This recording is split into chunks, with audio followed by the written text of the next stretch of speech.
Selamat pagi dan salam sejahtera untuk kita semua. Perkenalkan, nama saya Valeriani Ina Sophia Duan dengan NIM 202101031034 sebagai Ketua Kelompok 5. Di sini, saya dan teman-teman saya akan mempresentasikan hasil diskusi kami yang bertema menemukan dan mempertahankan karyawan terbaik. Kepada pemateri pertama, waktu dan tempat saya persilahkan. Perkenalkan, nama saya Saskia Salsabila Diansyah Putri dengan NIM 202101031032. Manajemen sumber daya manusia adalah sebuah proses penentuan kebutuhan sumber daya manusia, kemudian perekrutan, penyeleksian, pengembangan, pengevaluasian, pemberi kompetensi, dan penjadwalan karyawan untuk mencapai tujuan-tujuan organisasional. Tujuan-tujuan organisasional tersebut meliputi: pertama, mengembangkan sistem kinerja dengan kinerja tinggi; kedua, mengembangkan praktik manajemen dengan komitmen tinggi; ketiga, memastikan bahwa persamaan kesempatan tersedia untuk semuanya; yang keempat, memastikan bahwa karyawan atau pegawai dinilai serta dihargai; yang kelima, mempertahankan serta memperbaiki kesejahteraan fisik; yang keenam, menciptakan iklim yang humanis, harmonis, serta produktif. Perkenalkan, nama saya Sevina Putri dengan NIM 202101031031. Di sini saya akan melanjutkan presentasi dari rekan saya, yaitu tantangan manajemen sumber daya manusia. Ini beberapa tantangan dan peluang yang ditemui di dalam bidang sumber daya manusia. 1. Kekurangan orang yang terlatih dalam bidang-bidang pertumbuhan di masa depan. Contohnya, komputer, bioteknologi, robotik, dan ilmu pengetahuan. 2. Banyak populasi pekerja yang terampil dan tidak terampil di industri yang mengalami penurunan. Contohnya seperti baja, mobil, dan pembuatan pakaian yang menganggur. 3. Semakin persentase pekerja yang baru yang kurang terdidik dan tidak siap untuk bekerja dalam lingkungan bisnis zaman sekarang. 4. Tantangan dari kelompok tenaga kerja luar negeri yang anggotanya tersedia untuk upah dan lebih rendah dan tergantung pada hukum dan peraturan. 5. Pengertian yang berkelanjutan yang merusak moral karyawan dan meningkatnya permintaan. 6. Permintaan yang untuk tunjangan. Selanjutnya yaitu menentukan kebutuhan sumber daya manusia. Di sini ada 5 langkah yang melibatkan proses perencanaan sumber daya manusia, di antaranya sebagai berikut. 1. Menyiapkan investasi sumber daya manusia dari karyawan organisasi. Investasi ini meliputi usia, nama, pendidik, kapabilitas, pelatihan, keterampilan, dan informasi lain. 2. Mempersiapkan analisis pekerjaan. Analisis pekerjaan adalah studi tentang apa yang dilakukan oleh karyawan yang memegang berbagai jabatan. Nomor 3. Menilai permintaan sumber daya manusia di masa depan. Nomor 4. Menilai persediaan di masa depan. Nomor 5. Membuat rencana strategis. Rencana tersebut harus mempertimbangkan perekrutan, penyeleksian, pelatihan, pengembangan, penilaian, memberi konvensi, dan jadwal angkatan tenaga kerja. Assalamualaikum warahmatullahi wabarakatuh. Perkenalkan, nama saya Arjun Pradipa Pangga dengan akhiran NIM 037 dari kelompok 5. Di sini saya akan menjelaskan tentang merekrut karyawan dari berbagai populasi. Perekrutan adalah rangkaian aktivitas yang digunakan untuk mendapatkan jumlah orang yang tepat yang memadai pada saat yang tepat. Tujuannya untuk menyeleksi mereka yang sesuai dengan kebutuhan orang lain. Sumber karyawan terdiri dari 2 macam, yaitu sumber eksternal dan sumber internal. Sumber eksternal terdiri dari agensi pekerja swasta, agensi pekerja negeri, lamaran pribadi, konsultan manajemen, lulusan baru, bekas karyawan, pelamar pengaruh waktu, organisasi pesaing, organisasi serikat kerja, iklan, layanan bantuan temporer, aula sertifikat kerja, dan sekolah kejuruan. Berikut sumber internal terdiri dari transfer, promosi, rekomendasi karyawan, karyawan yang dilatih ulang, reorganisasi departemen. Menyeleksi karyawan yang akan produktif. Seleksi adalah proses pengumpulan informasi dan memutuskan siapa yang harus dipekerjakan. Di bawah garis pedoman, hukum untuk kepentingan terbaik individu maupun organisasi. Proses seleksi yang umum melibatkan 6 langkah. Yang pertama, mendapatkan formulir lamaran yang lengkap. Yang kedua, melakukan wawancara awal dan wawancara lanjutan. Yang ketiga, memberikan tes pekerjaan. Yang keempat, melakukan investigasi latar belakang. Yang kelima, mendapatkan hasil dari tes fisik. Yang keenam, menentukan periode percobaan.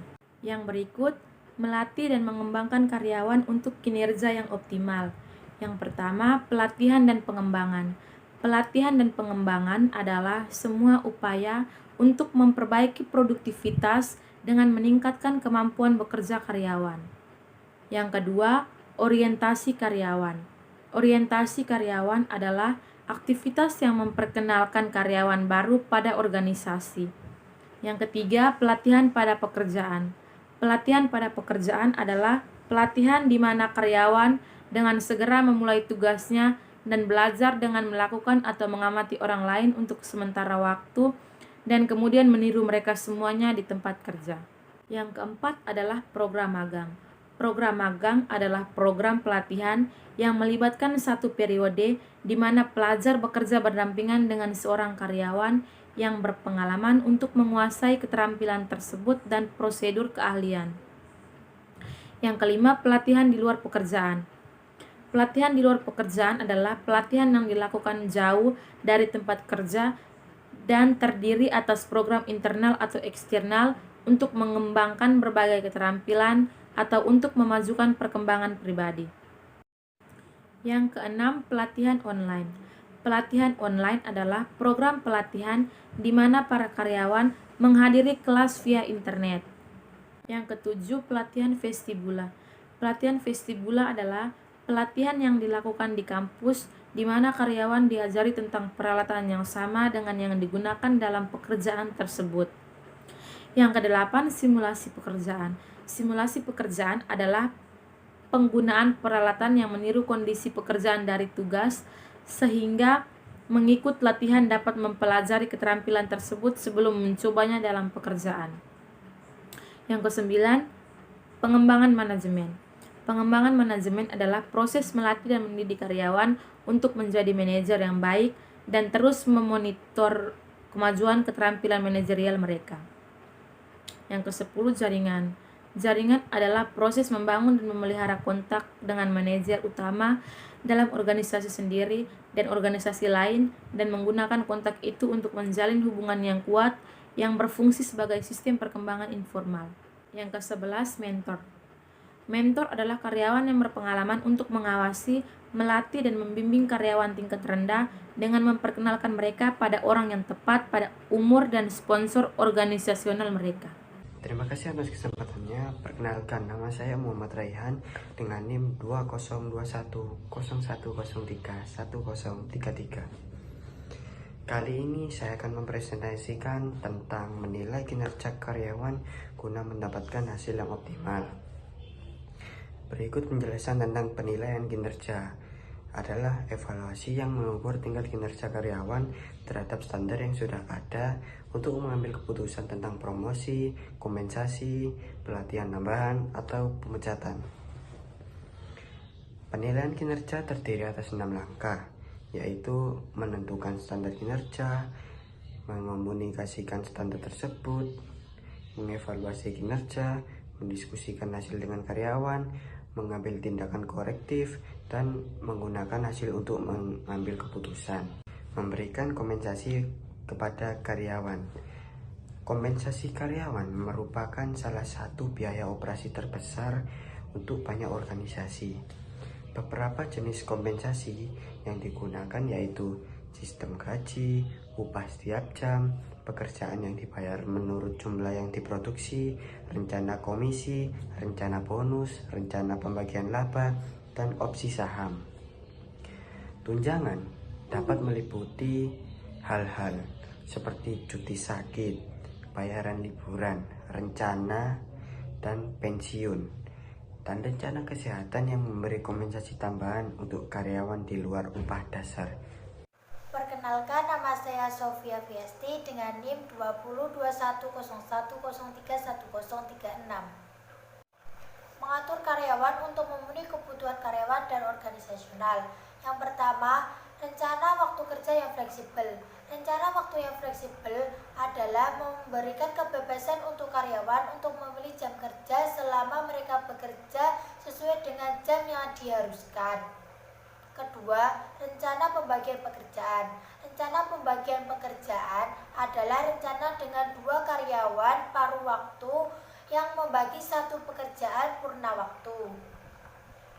Adapun keuntungan pembagi pekerjaan, yang pertama, peluang pekerjaan bagi mereka yang tidak dapat atau tidak menyukai bekerja purna waktu. Kedua, tingkat antusiasme dan produktivitas yang tinggi. Ketiga, ketidakhadiran dan kelembaran yang berkurang. Keempat, kemampuan untuk mengatur orang-orang dalam periode permintaan tertinggi ketika orang-orang paruh waktu tersedia. Kelima, memelihara karyawan yang berpengalaman yang mungkin meninggalkan perusahaan bila tidak ada rencana. Menggerakkan karyawan ke atas, menuju, dan keluar. Karyawan sering bergerak dari posisi awal mereka di dalam sebuah perusahaan. Karyawan dapat bergerak ke atas atau promosi, melintas atau penugasan ulang, atau keluar atau penghentian atau pensiun perusahaan. Karyawan juga dapat memilih untuk meninggalkan perusahaan guna mengejar peluang di tempat lain. Hukum yang memengaruhi manajemen sumber daya manusia ada 2. Hukum yang melindungi karyawan penyandang cacat dan lebih tua dan efek legislasi. Hukum yang melindungi karyawan penyandang cacat dan lebih tua. Pengadilan sangat memperhatikan ketidakpantasan sehubungan dengan diskriminasi yang mungkin dalam mempekerjakan, memecat, melatih, dan sebagainya, terutama yang berhubungan dengan ras atau jenis kelamin. Karena itu diciptakan Undang-Undang Rehabilitasi Vokasional tahun 1973 mengembangkan perlindungan yang sama bagi penyandang cacat. Sekarang bisnis tidak dapat mendiskriminasi orang-orang dengan dasar cacat fisik atau mental.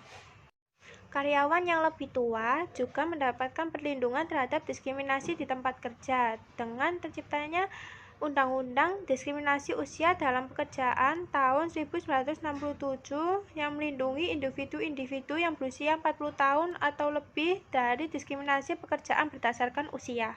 Baik, sekian presentasi dari kelompok kami. Atas perhatian saya ucapkan limpah terima kasih.